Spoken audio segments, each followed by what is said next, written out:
Well, it's 11 o'clock Western Mountain Time. Good morning, good afternoon, everybody. My name is Mike Dillon, Vice President Business Development with CR Wall. I want to welcome everybody. This is a really big topic. We have over 100 customer attendees, and there's a lot to talk about. So I'm going to get this moving. I am calling in today and using remote control of Andy's screen here. I've got some terrible wireless at home. We have a COVID scare in the family, so I am quarantined. I could not go into the office today, so I apologize.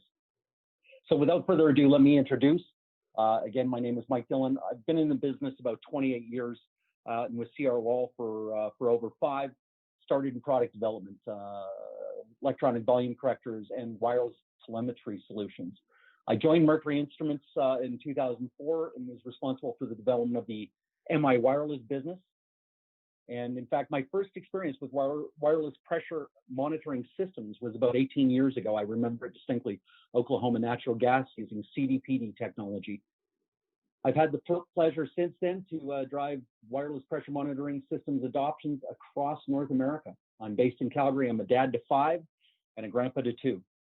Andy, who's going to be handling a good portion of the presentation with Honeywell, he's the PMC technical sales consultant with Honeywell process measurement and control. He's married to Amanda, father of 2, resides in Cincinnati. He began working for Mercury Instruments in 2005. And I've known Andy for a long time. We worked very closely together in my Mercury days. Andy has served in just about every business area in the Honeywell Mercury business, and 7 years in the factory, 5 years technical customer service, and 4 years as technical sales consultant, software business leader, and head trainer. There's not much that Andy doesn't know. You're in very, very capable hands.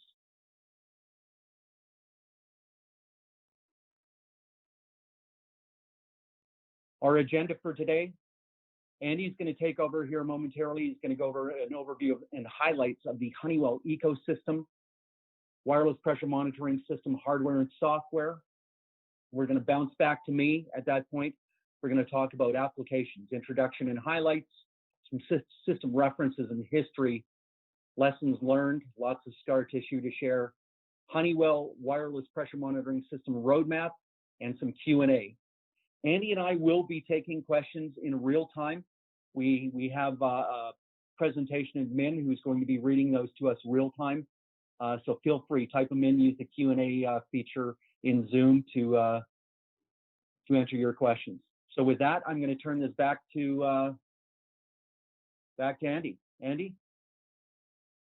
Excellent. Thank you. Good afternoon, good morning, everybody, depending on where you are. Hopefully we find you safe, everybody healthy. So we are going to get started. I'm going to start my video here. Hopefully you guys can see my beautiful face. And we have a pretty large deck here, so we're going to zoom through this pretty good, no pun intended. And like Mike said, you guys have any questions at all, please feel free to reach out. So first of all, we want to start with a kind of the overview of the Honeywell ecosystem that we have. So we have several bits of different hardware pieces as well as software pieces, depending on the functionality that you require. We have everything from, correction, obviously, is our big player. But for this topic, we're going to focus a lot on the pressure monitoring. So we do have everything from the small scale 350 series to the new wireless series with telemetry devices such as the Cloudlink. And then we have an array of software packages such as MasterLink, Powerspring, TDS.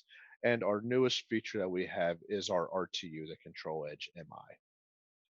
So jumping right into this, looking at the pressure monitoring, this is something that is become more and more serious, especially here in the States. I know Canada has a lot more legislation when it comes to the gas measurement and gas pressure, gas controls.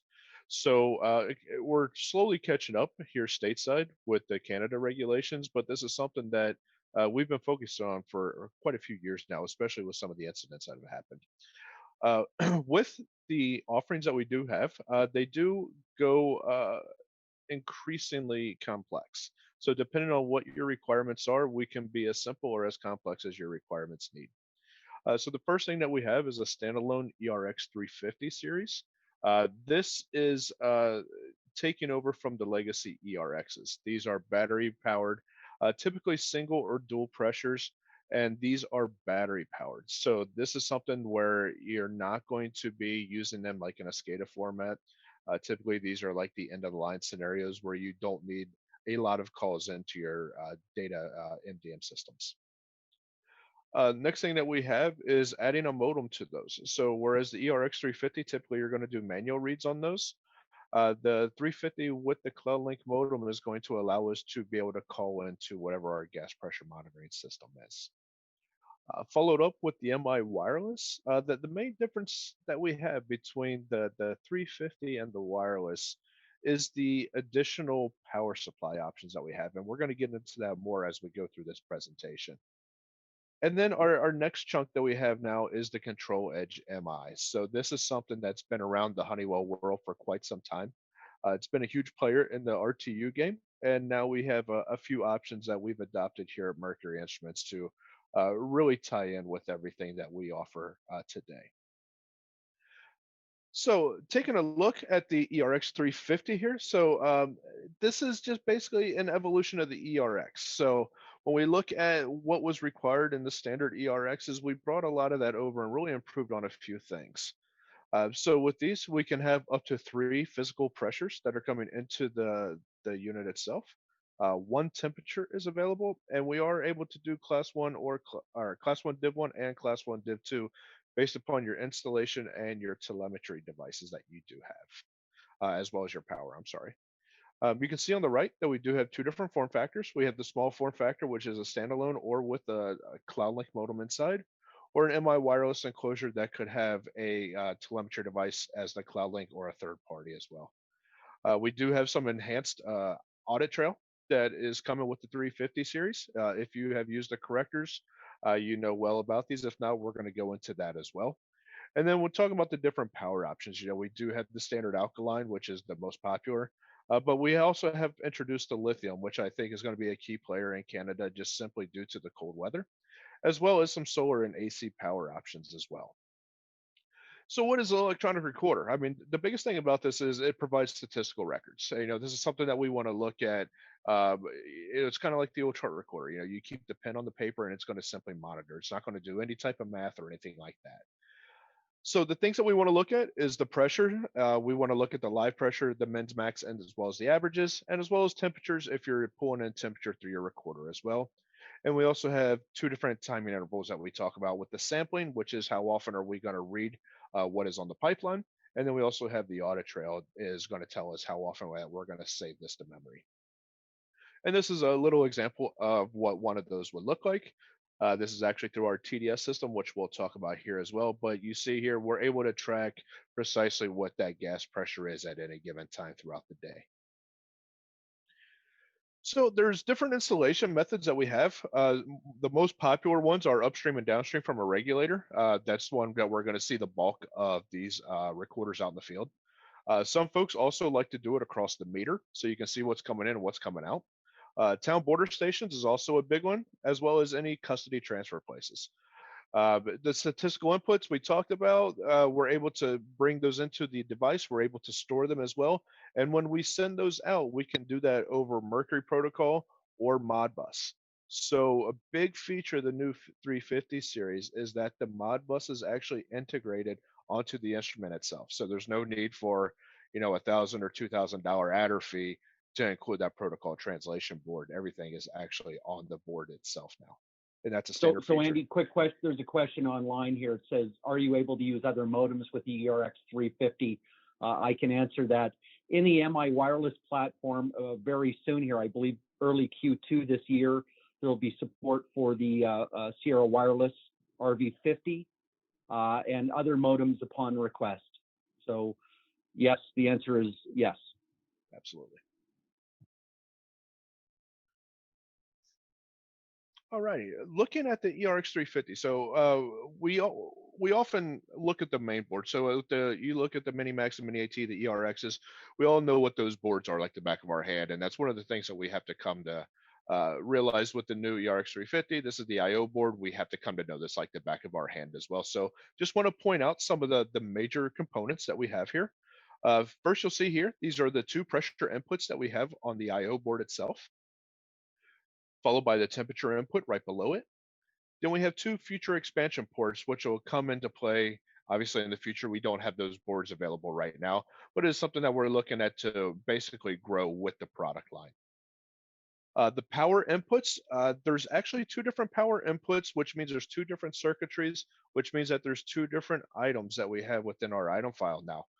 So we have one, which is the battery power, and then we have one for external. So if you're one of the type of utilities that want to bring in what your onboard or your battery voltage is, as well as maybe your solar panel or your lead acid, or if you're running in DC current, you can actually bring those in separately and monitor those separately. So that's a big feature. In the past, you actually had to use P3 on the ERX in order to get that battery voltage monitoring. This is now going to allow us to monitor both of those on the board itself without sacrificing. Thanks, Andy. Another Sure. quick question while you're moving slides. Your question is the MI350 not just pressure but also volume correction? So the answer is yes. The MyY platform supports both ERX350 and EC350. When in volume correction with the EC350, also can support UMB mount. We're also working on an application right now with 3 pressures and a remote pulse input for one customer with an EC350. So really versatile and great if you need SCADA and to ping that thing continuously. Thanks, Andy. Absolutely. Thank you. Next one on the board, digital IOs. So this is where it's a little bit different from the corrector to the recorder. And a corrector, these switches are for your volume input.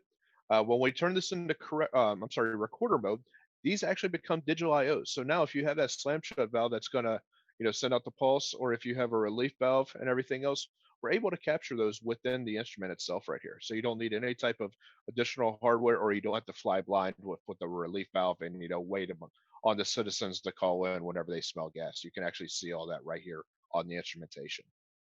And then the upper right hand corner, we also have a communication port. So this is for the integrated internal modem, or if you have any type of external RS-232 or RS-485 port, you can wire that up there as well. So some of the things that we have within there, the Audit Trail configuration. So this is out of the MasterLink R500 series. You'll see here that we have a lot of selectable options. This is a kind of a new view, if you have mind you, for how you set up your audit trail. In the past, you just had to attribute a number to a number. This one here, you can actually play around with it. You can do drag and drop and set up precisely what your audit trail is before actually writing it to the unit. You'll see that there's different audit trails. So there's log 1, 2, 3, and 4. There's actually up to 5 here. You can rename these audit trails. You can be flexible with your time, so you can set each one independently to their own timing, as well as have their own items. So they're completely independent of each other. You'll see here, what I did is I went through and I just changed log 1 to pressure log. Let's see here if I get a laser pointer. Right here, I changed the minutes to 15. And I also added some of the most popular ones with the gas pressure, max mins, and everything for P1, P2, and P3. A new feature here. So you'll see a lot of these little icons up in the upper left for new. I'm trying to highlight some of the new stuff that we do have that's current and ready to go and everything. The Cloudlink items. So if you have an integrated Cloudlink modem, you can actually bring some of the audit trail information into the 350. So it's really nice for things like here, like battery life. If you want to bring in the SIM serial number for your retention records, you can do that. And then you can get into the diagnostics, such as the cell signal strength, IP address, and even the cell quality. So we all know that the 4G is a bigger monster than the old 2G and 3Gs. So this will really let us track everything about the modem from a diagnostic standpoint, as well as just a simple, inventory standpoint as well. Andy, I've got another question here. How is Audit Trail represented over Modbus protocol interface? And I'll just comment quickly that firstly, it is a structured Modbus register listing. So that you would need to map and configure on the host side. It is Modbus Enron RTU variant protocol on board. Correct, Andy? Yes, sir, that is correct.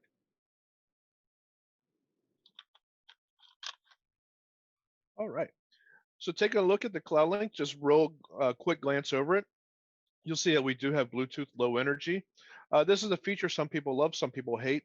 It's one of those things you can actually turn off if you don't require it as well. It's very low power, so it's not going to eat a whole lot of your battery power up, but it does give you the option, so you don't have to have a dongle to plug into this modem where I have to go through the instrumentation. The SIM card goes right on top, so this is a little door. And then underneath is where the SIM card will go, as well as there's some diagnostic lights in there as well. Once again, just like we had on the 350, the modem has a battery power option as well as an external power option. So once again, we can bring in both of those items as well. We have a serial port, and then we have diverse antennas as well. So you have the dual antennas for the 4G. All right, switching gears just a little bit to the MyY350. So a lot of people ask me, what is the difference between the two? And simply, it's just a platform. So when we look at the MyY350, it is the modem, it is the ERX350, and then it is some type of additional power option. The reason the case is so big is because we have to put in a 7 amp hour or a 21 amp hour lead acid battery in there. It also supports AC to DC power, or you can have what we call a dual or quad pack environment as well. So looking at what the MyY350 looks like now, so you'll see here it's much cleaner than the legacy MI wireless. You can have internal or external display. Up here, you'll see that this is the holder for the lead acid battery, or if you have dual quad packs, it goes there as well. And you'll see the sun saver is now right up front. So you can get to those diagnostic lights and you can get to the screws right then and there without any interference. We also have AC/DC power or a backup receptacle here. So the one thing to know about the 350 series as opposed to the ERX, the 350 series does not have a capacitor. So therefore, if you pull power, you will lose your date and time.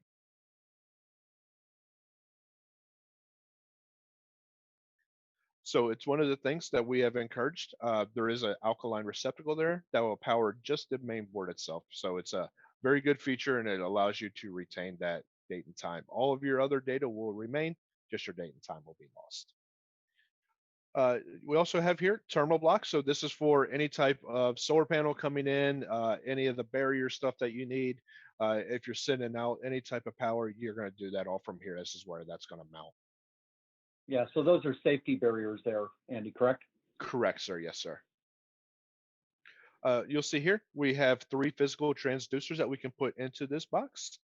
And then we also have the power distribution board. The power distribution board is a new board to the MI wireless. So basically it takes that terminal block that if you had the legacy MI wireless where it had the modem power control, the voltage regulator, and everything was kind of a la carte on that layout.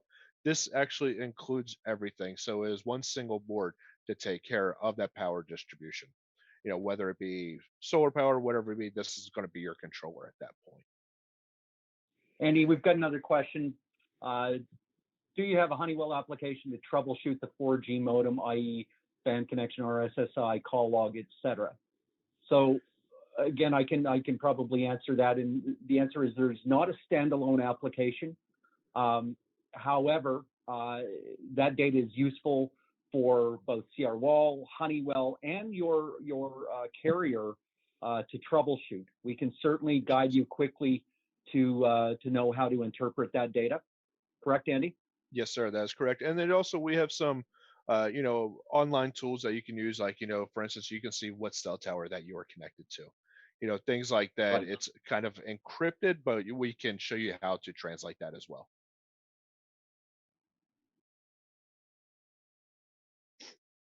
This is just a little bit of a different view of the MI wireless. You'll see here that we have the internal display and the battery power have changed to these alkaline receptacle packs. And then you'll see here this alkaline receptacle pack standalone is just for the main board itself.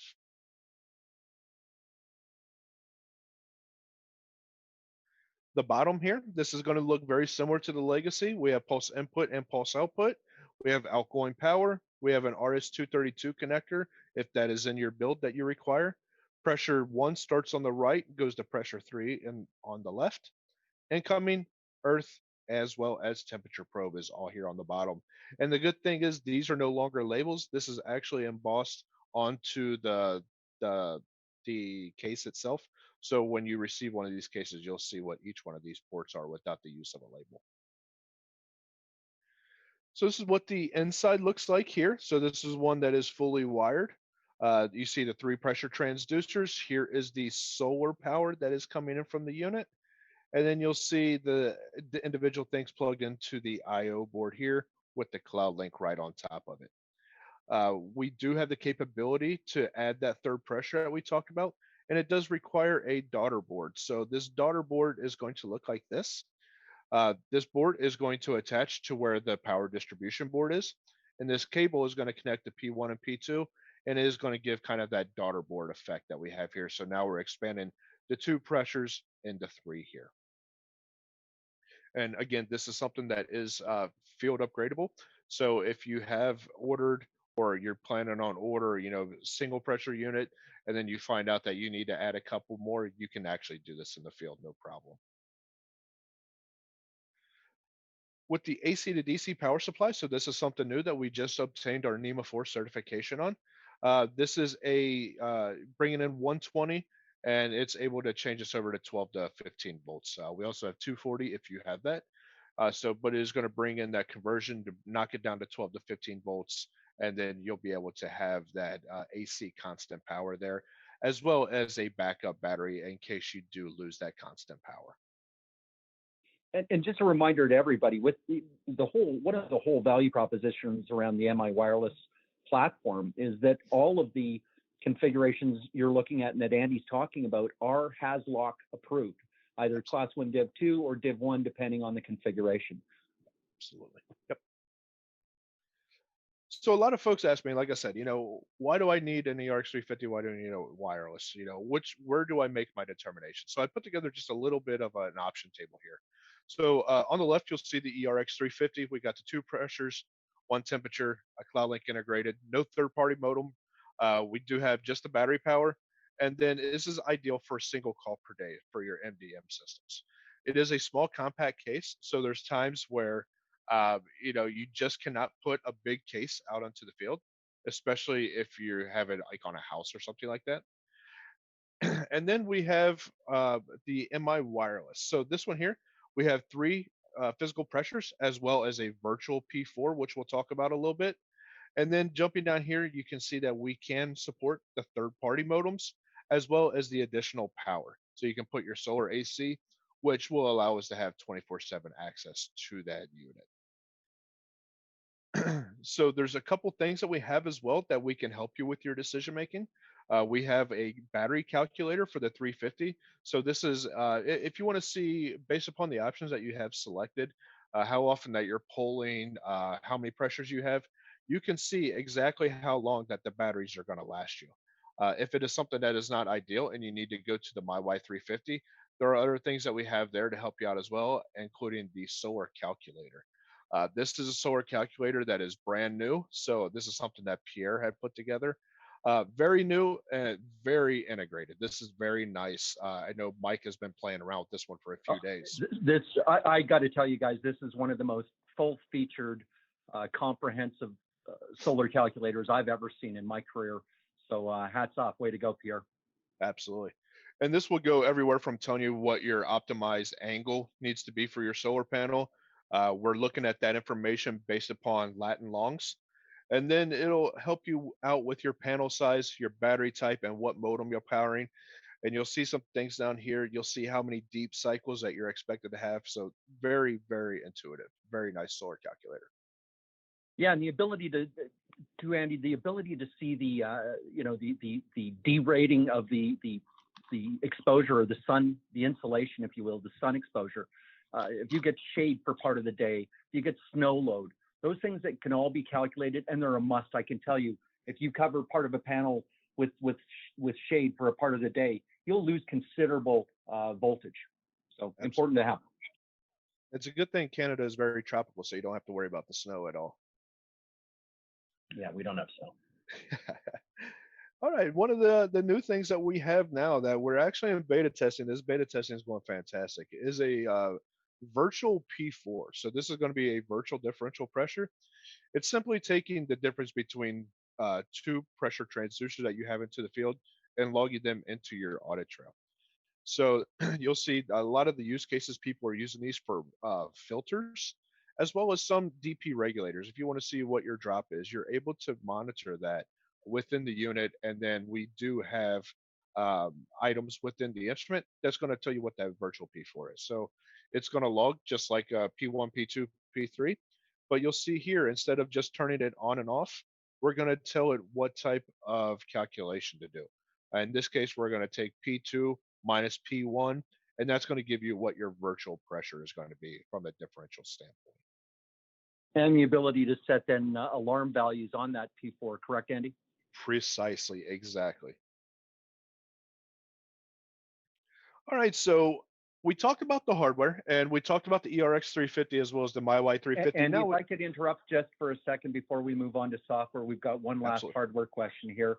Sure. One was, do you have the same comparison table for ERX350 versus MyY350?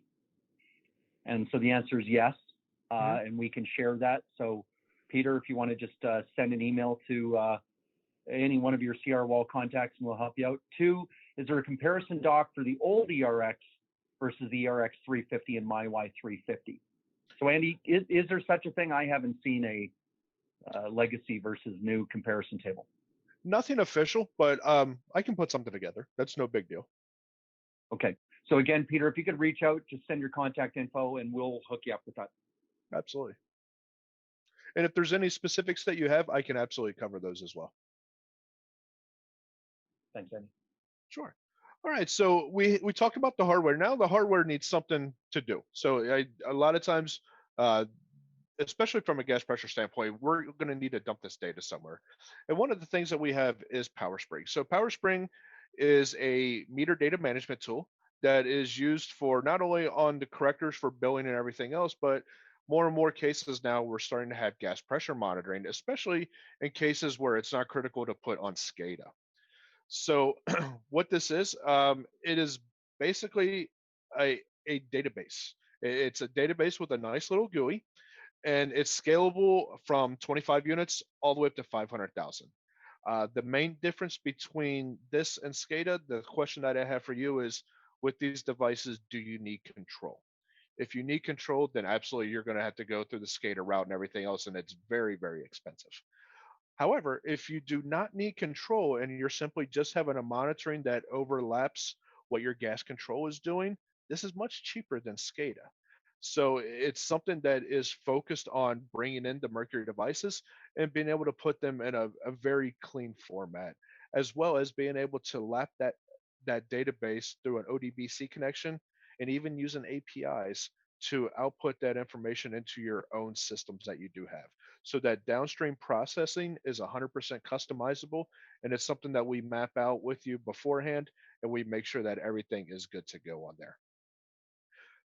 So looking at what we have from an improvement standpoint, so I know a lot of folks on this call actually have Powerspring. So here's some of the things that we're looking at for today and beyond that.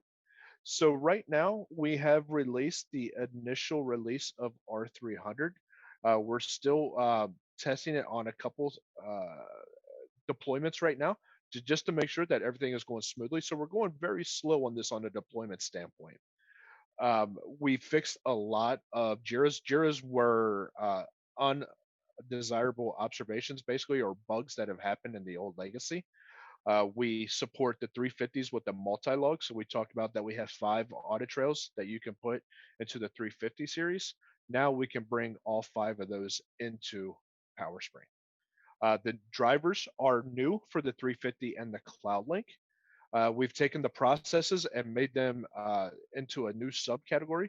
So the processes, they used to run as an executable, and then we migrated those into a service, and now they're considered what they call microservices, which are all integrated into the GUI as well. And we made some improvements to Watchdog. Coming up towards the end of Q1, we're going to be having some Modbus support. some international support. So this will go well with the folks that don't use month, day, year type of formatting. This will really help out on a lot of things. TLS support is coming as well as the MyY350 3 pressure and 4 pressure. And just to note that TLS support, we're going to talk about a brand new product when we discuss the roadmap that requires that TLS driver. Absolutely. And we're going to do some, bug fixes as well as some enhancements to the control center. And then further on into the future, we're looking at a GUI overdrive, as well as some support for different devices that we have under our belt right now that we're doing R&D on. So yeah, looking and at that includes that includes the enhancements for the alarm control center, what you call the event notification center here. Some improvements there as well, right? Correct, sir. Yes, sir. Good, thank you. So looking at some of the customers that we have, I know that there's some folks from Enbridge. Thank you. You guys have been a long-term customer of ours, so really enjoy working with you. So one of our probably biggest deployments that we have is Enbridge.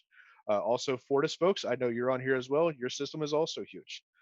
Some of the folks that we're using down south, we got Northwestern, National Grid's a big one for us, Simcoe, PG&E, Exelon, which is actually a couple different systems, as well as a small municipality of Greenwood, South Carolina.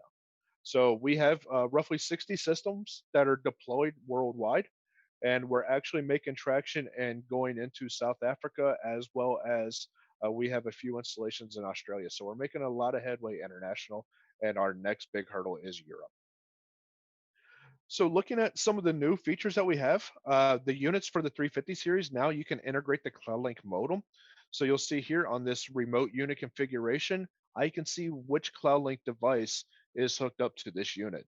And just by clicking on that, I can bring up its own independent details as well. You'll see that I'm also bringing in different Cloudlink items in for the time of call profile. So I can see what is the IMEI, I can see what the battery is, as well as if there's any type of signal strength, signal quality, any of that type of stuff I can bring into Powerspring as well. You'll also see here that some of these items are on log 2. This is the differentiator that you're going to have within Powerspring. So you can see exactly which log that these are coming from within the unit. All right, making a segue over to our cloud-based service. So Powerspring is our backbone. The next thing that we have is a cloud-based service that is utilizing the Powerspring backbone and what we call TDS. So TDS is cloud-based. So this is something I often refer to this as like online banking for your pressure or your billing requirements. You basically have a web portal that you log into, and you can look at your different reads that way.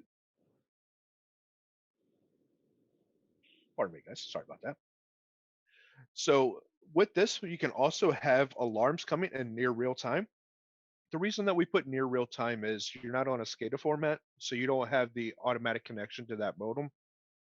That modem will have to wake up, it will have to register with the network and then communicate with the server. So it should take just a matter of maybe up to 2 minutes, but it's still what we consider near real time. Looking at some of the supported instrumentation, this is exactly the same as Powerspring. So you have your legacy Metrotech equipment, as well as your Mercury devices. And they can also pull in landline or cellular. This is the dashboard here of what it looks like. So each window has its own widget. So you'll see here, if I click this play button, it's going to update these statistical values that we have up there. The statistical values here are showing what is like on your overdue, how many units called in, how many units did not call in. You can see kind of those statistics that we have at the top. As well as you can pull up a single report just by clicking on this eyeball to see precisely what units did not call in. So if you have to do a truck roll, you'll have those devices that you can see exactly what they are. And it could be, maybe the snow on the solar panel not recharging, therefore you can't communicate with the unit, kind of those things, or dead batteries, whatever it may be, you can see what those overdue calls are. Right, and so Andy, anybody in the organization that has been assigned permissions, a login and permissions to view this data, can access through this a secure web login, and operate. No software installed on remote device needed, correct? I mean, this is a Exactly. true web-based, cloud-based solution. It's just like going to google.com, the same type of thing. You're going to a website and it has all this information, so you have no infrastructure that you have to build behind your firewall for that.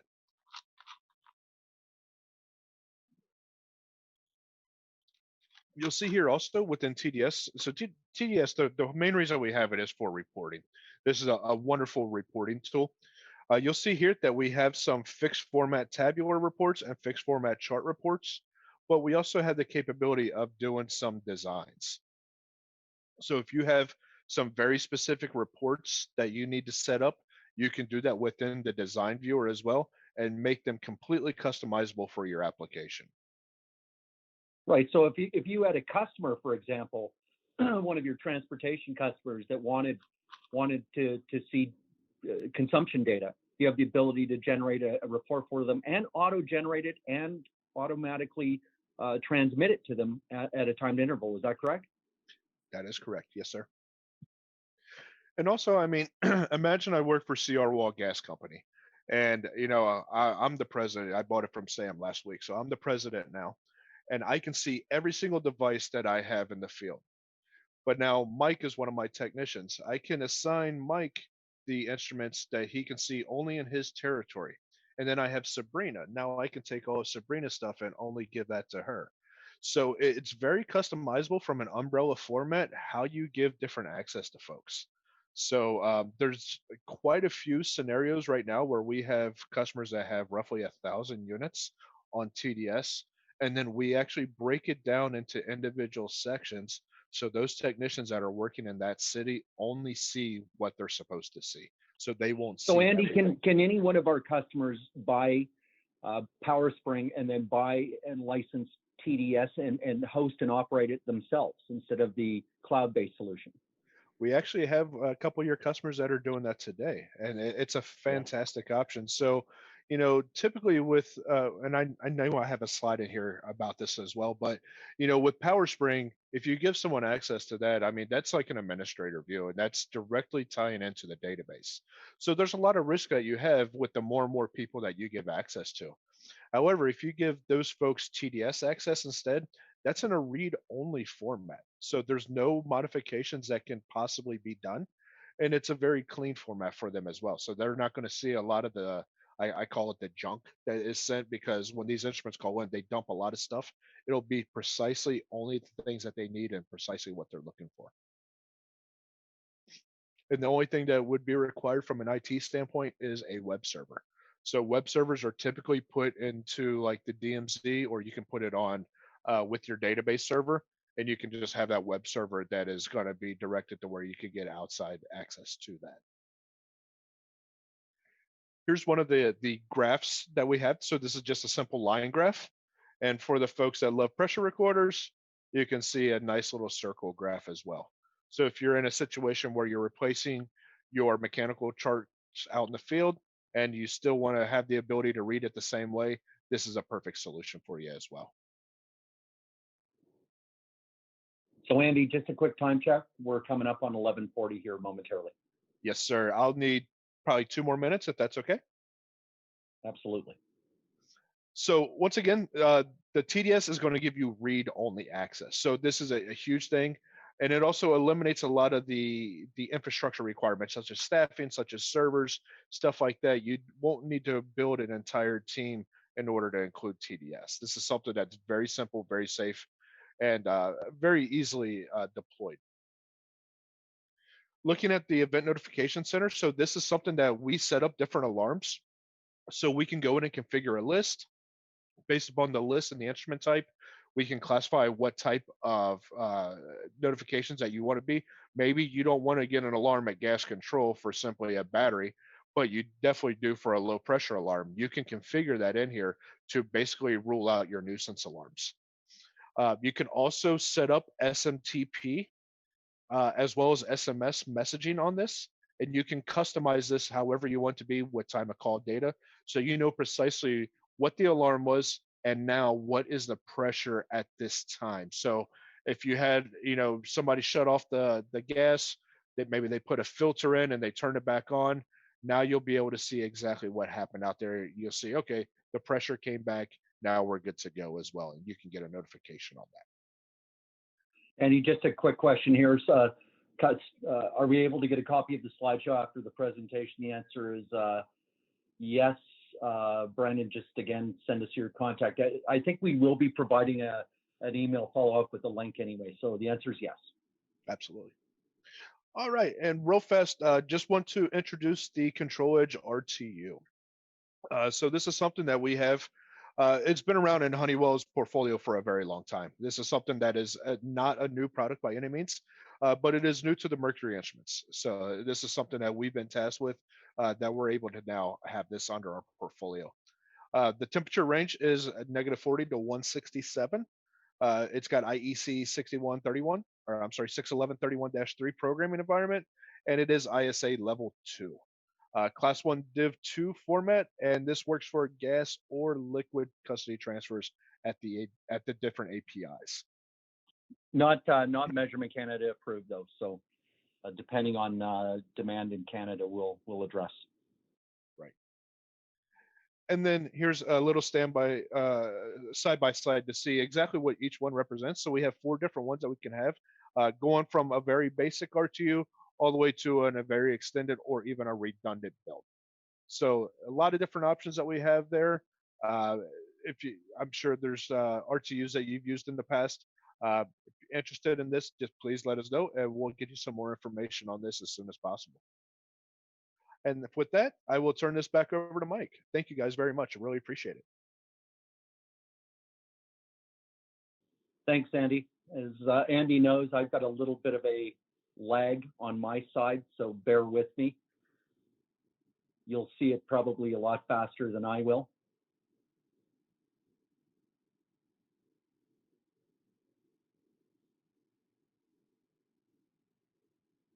So applications.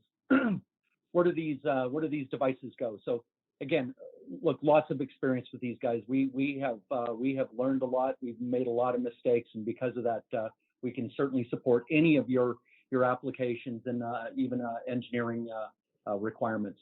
So district regs, this is a really common application for MI wireless and the ERX devices. Monitor inlets, outlets, intermediate pressures as well. In addition to taking discrete inputs, we have the ability to bring in a float alarm, if you will, a vault level, water level, a door alarm. Any dry contact input can be supported.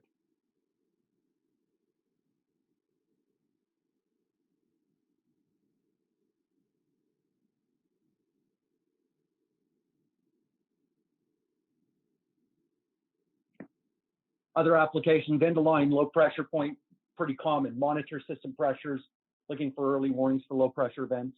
These are often single pressure devices. I'm going to show you something on the roadmap that's coming any day this year, if you will, early Q2. We hope that might provide a really economical and really efficient device for those types of single pressure applications as well. In all of these applications, report by exception. So cryo alarming is available, and that's critical. Also station monitoring, city gates, town border stations, as we talked about, filter monitors, slam shuts. That's something that requirement's growing quite rapidly. And again, if you need multiple pressures, you can go with the ERX or MI wireless or our new device, the ERX350.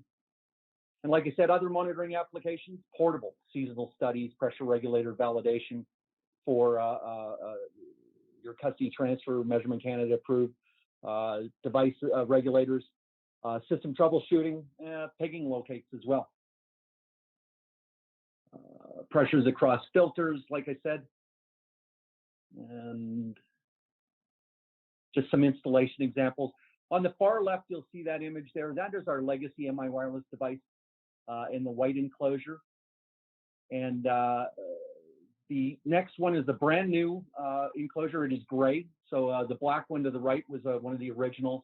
It is now a gray enclosure. You'll see the MI wireless device legacy behind that on the pole. And below that is a battery box. So obviously, in this case, They they believe they need more battery power, and they put the batteries down there and then wire the DC into the MI wireless assembly.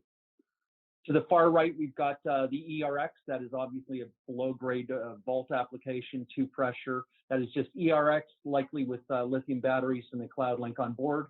And the very far right is the new portable device. So if you have any, like I said, load studies, any seasonal requirements, by all means, the portable works great.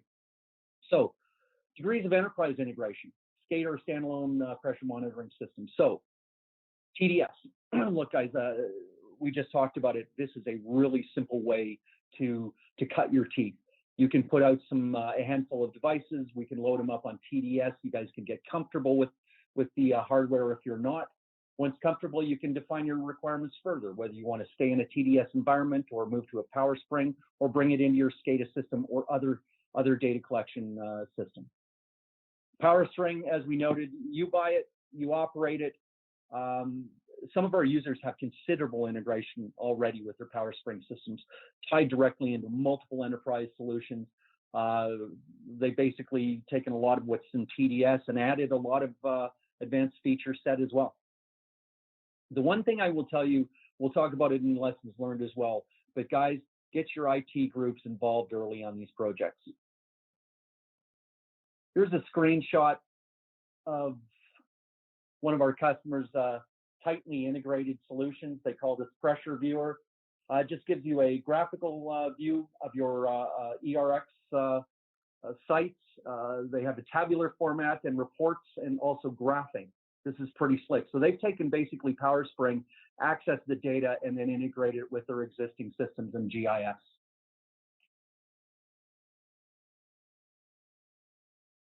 SCADA implementations. Of course, ERX350 is now has Modbus RTU protocol native.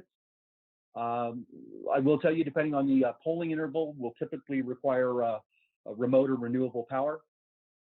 The MI protocol on board ERX350 as well. So it's got MI protocol, the Mercury Instruments protocol, and Modbus. It's compatible and already tested and approved with the AutoSol ACM system. Numerous installations running with the Telvin Oasis, now Aviva, and ABB SCADA, and others, of course. It is also, of course, coming with the new R300 Powerspring release, being very tightly integrated. So, typical SCADA pressure transmitter, RTU power supply and SCADA versus Honeywell wireless pressure monitoring systems. Well, in my experience, and again, I've been doing this for a while, we had conducted a study. I was with, still in my Mercury days, if you will. We tried to compare typical SCADA versus Honeywell wireless pressure monitoring systems. Here was some of the things we learned. This was captured from multiple customers primarily around the U.S. at this time. What we learned: SCADA hardware and site costs were as much as up to 2.5 times as much as a traditional Honeywell wireless pressure monitoring system, like we've just talked about. SCADA gas control complexity increased, as did cost. And guys, this was further exacerbated with the recent implementation and adoption of the PIMSA control room guidelines. And I know in Canada, to varying degrees, the PIMSA guidelines have been adopted, or some variants, but nonetheless, adding additional tags into SCADA brings additional complexity and cost. Space and real estate requirements for typical SCADA. Yeah, bottom line, RTUs, power supplies, has lock issues, absolutely. Like I mentioned when Andy was talking earlier, the wireless pressure monitoring solutions that we've shown you are out-of-the-box certified for hazardous locations. Really a key advantage value proposition. And again, overall operation troubleshooting was simplified versus having to deal with transmitters and SCADA and gas control. So, history. Honeywell pioneered the wireless pressure monitoring systems in North America for gas distribution. I can attest to that. In about 2007, if memory serves me correctly, was about the time we acquired Metrotech, and with that came the DC2000 system, which eventually morphed into the Powerspring solution. What I can tell you about DC2000, now Powerspring, there were millions of lines of source code in that product. This product is incredibly tested, reliable, and robust. As noted earlier, Andy said there's about 60 installations, and then many of those are running pressure monitoring as well as meter data management for measurement. I can tell you that most of the top 100 LDCs, local distribution companies and municipals, are running Honeywell pressure monitoring hardware. And there's 4 in Canada and a couple of large systems. There are many, many tens of thousands of installations in North America. Huge. And again, guys, I tell you this, we're not bragging or boasting. This, I can attest that this contributes to the experience. Lots of mistakes were made, lots of scar tissue. So we can certainly help and ultimately help you maybe avoid some of the things that we learned the hard way.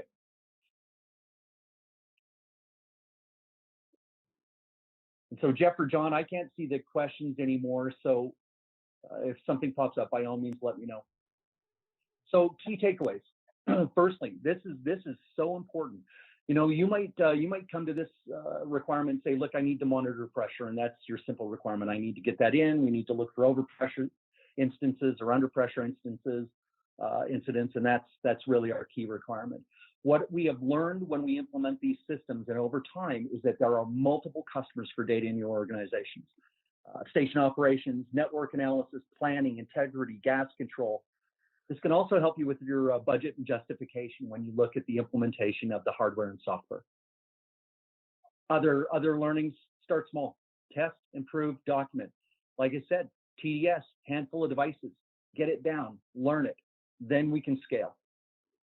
Get IT involved early. We talked about that. It's both from a comms and a firewall issue. You bet. Subject matter expert and pre-configure and full function test. So what we're talking about here is basically best practice. You need a subject matter expert, on at least 1, ideally 2 on staff minimum, that knows the hardware, that can support pre-configuration and full function test before you go to the field. Cloudlink with 350, the ERX350 and MyY350 Series. So look, no accident, the cellular device network data is now captured in the log. This is essential. I have personally troubleshooted, I don't know, hundreds and hundreds, maybe thousands of modems in my earlier career, and boy, this data is essential. We didn't used to have it, and it was tough. It's like feeling around in the dark. Look, there's many applications to WPMS. We talked about it: district regs, pressure reg station, portable ops for pegging, tapping, plugging, operation validation, valve operation safety systems. We have a customer that actually uses this now when operators go to the valve, part of their standard operating procedures. If they open or close one, they will typically call into the operator of the system to take a quick look and make sure everything is good. That's often where these incidents are started. Some other learnings: solar systems. They have maintenance requirements and they need proper engineering and planning. Look, we learned this early. Southern California Gas, Ted Lakeberg's on here. I know you probably remember this. We installed all these pressure recorders, and a lot of them were close to freeways. And boy, they fouled up really fast. They became contaminated really fast. And the output from those panels deteriorated, declined rapidly. The other thing is battery changeout. You saw in that calculator that Pierre produced for solar, the solar calculator, if you will, those deep cycles. Well, I can tell you that most of these batteries have a limit to how many deep cycles they can handle. So this is a good indication when you need to change these batteries out. You know what? Store your batteries in a cool, dry place. Put them on proper trickle charges before they go out. Battery health is critical. Right location, panel orientation, and true power calculations needed. And again, we talked about the calculator. It's a fantastic tool. Call us. We'll help you. We'll walk you through this. Solar renewable power required for Cloudlink installation when you have continuous low temperature environment. So if you are up north and you see minus 30 to minus 40 continuously for periods of time, it's important. We strongly recommend that Cloudlink itself is not the problem, it's the power supplies. And so the renewable power with solar is the ideal installation, or AC, of course, or in fact, thermoelectric generators. But battery powered at minus 40 for any period of time, your cellular performance can be impacted. Like we said, use TDS to pilot. And off-grid power, again, the quad battery packs and MI wireless and the thermoelectric generators. So justifications and value propositions. Look, there's a customer online here that will probably recognize this. I didn't modify this. This is real life experience. Reduced O&M costs, right? Chart replacement. That should be reasonably obvious. The immediate notification of upset conditions, and I've seen this firsthand. I was out in the field with the tech at this company, and they got the text and the page, and away we went, and it was great because they were able to see, like Andy was talking about, token reliefs. They were able to see the problem before it became a problem, if you will. Notifications for slam shut devices, ideal, especially the slam shuts are being more widely deployed every day in Canada, so that's important. The ability to monitor pressures during projects, such as tapping and stopping. Early warning pipeline damages, I can tell you flat out that quite often our customers running these systems will know before the calls come in. They'll know before SCADA is calling out. Incidents avoided. This is a big one. Look, able to reach a station, intervene long before loads are lost downstream. This is a big, big deal. The ability to intervene and avoid a critical or dangerous situation early. We talked about the rest of this. The audit trail for data validation, data analysis, model validation, very, very, very common. Again, one of the customers for data internally, plug it into your hydraulic models. It has proven to be very, very helpful. And as noted here, defer costly reinforcements, being able to prove your model and show that the model may not be entirely accurate all the time. And when you put real life data in there, that supports your validation. So I'm going to talk just about a couple of things on here that's really important. The ERX350, you'll see June 2021. I'm going to talk about that in just a minute in more detail. This is a single pressure cellular wireless endpoint. Couple of the key features for this device. This is ultra low power, and it has a feature called EDRX, which allows you to basically, the modem keeps an eye open. You can connect with this modem remotely at any time, 24/7, as long as there's power. And again, Cloudlink next generation for everybody that has Cloudlinks out there. We have a good migration plan for you, and it is an active program right now. That is again coming out with the Cat M1 technology, and we'll have that continuous on capability with EDRX. We'll keep you posted on the progress on that development, but it is active. So this is the 150. As I mentioned, EDRX, always on cellular comms, single pressure, hourly calls or configurable frequency, real-time alarms. These are server-initiated communications, so you're going to be polling the remote device. Integration with leading MDM and SCADA, absolutely, and that TLS driver that you saw on Andy's slide supports this device. 5-year battery life, GPS capabilities, Class 1 Div 2 out of the box, and as I noted, this is the low power, the Internet of Things technology for cellular, Cat M1. Hey, Mike, if I can add one thing to that as well, is the coverage that we have of pressures as well. I mean, we can go all the way down from inches of water column all the way up to 20,000 pounds. So that's huge a range. Great point. Huge range of pressures on the 150. We've got a question in. It says, does TDS available on hand cell phones? Hasn't in the past. Has an upgrade been deployed? Not yet. Hasn't in the past. Has that upgrade been deployed? So I think Kevin. So I know you're asking for mobile device support. So Andy, do you want to address that? Yeah, it's something that we've definitely been looking at on TDS. So our first requirement that we wanted to go with was updating the old from new. The historic TDS was pretty archaic. It worked very well, but it looked old. So our first thing that we want to do is really upgrade it. So we have launched our TDS 2.0, which is what you see now. But the next one is mobile. So that's going to be our next venture. We're not there yet. I really don't have a timetable on that at this time, but it is definitely something that we are looking into. But I will keep you abreast with all of that. You said that was Kevin that did that, Mike? Yep. Okay, yeah. So Kevin, we'll stay in touch on that. I know this is something that Mike has definitely been poking me in the side about for probably about a year now. So I'll be sure to keep him updated, and we'll keep you updated as well on the changes that we have on that. Yeah. And so guys, we're right at time here. Thank you. As you can see, we've got the extended ecosystem now with the 150. I think we've been answering questions on the fly here. Is there any questions out there before we close?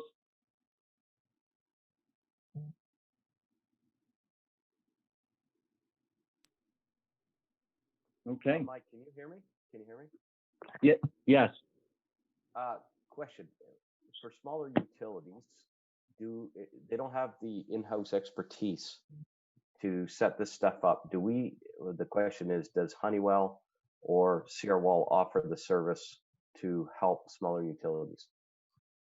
Yeah, absolutely, Jeff. Good question. So one thing for anybody that doesn't know, CRWall, of course, acquired Foothills Industrial Products. We're the national partner with Honeywell Mercury Instruments. We complete full function testing on every device that comes through our door from Honeywell. We will do customer configurations and a full function test. And if you're running TDS, for example, we can also provide a service to help you add those devices onto your system, set up permissions, and go from there. So, Jeff, yes, as much or as little support as you need, we can provide. And from the Honeywell aspect, we have basically 5 dedicated people to the TDS and Powerspring from a technical services standpoint. So if it's one of the things where Wall needs to reach out to us or a customer needs to reach out, we have that ability. We're on standby at all times for you. Yep. Hey, another quick one. How many measurements does an ERX350 take hourly? So how many samples? You know the sample frequency? I do, right, and it escapes my mind. I cannot remember off the top of my head. I don't want to tell you the wrong information. Let me get that, and we'll email you right back. Yeah. So Lauren, thanks. Good, you stumped us, man. Way to go. I can't remember off the top of my head either. It's really frequent. I know that. It's seconds, or at least minute by the minute. So, anyways, we'll certainly get back to you, Lauren. Another question: will we distribute the PowerPoint? Yes, there will be a follow-up email to all attendees. Wow, there was over 100 users online, so this is fantastic. We'll distribute a follow-up email, and there will be a link in there for access to the presentation, both the PowerPoint and the recording as well. Okay, so with that, guys, I want to thank everybody. Much appreciated. We are here to help. Wireless pressure monitoring. This is what we do, and we are looking forward to working with all of you. Absolutely. So with that, have a great day, Andy. Thank you so much. Thank you, guys. Really appreciate your time. Yeah, everybody be safe out there, and take care. Bye-bye. Thank you, everyone.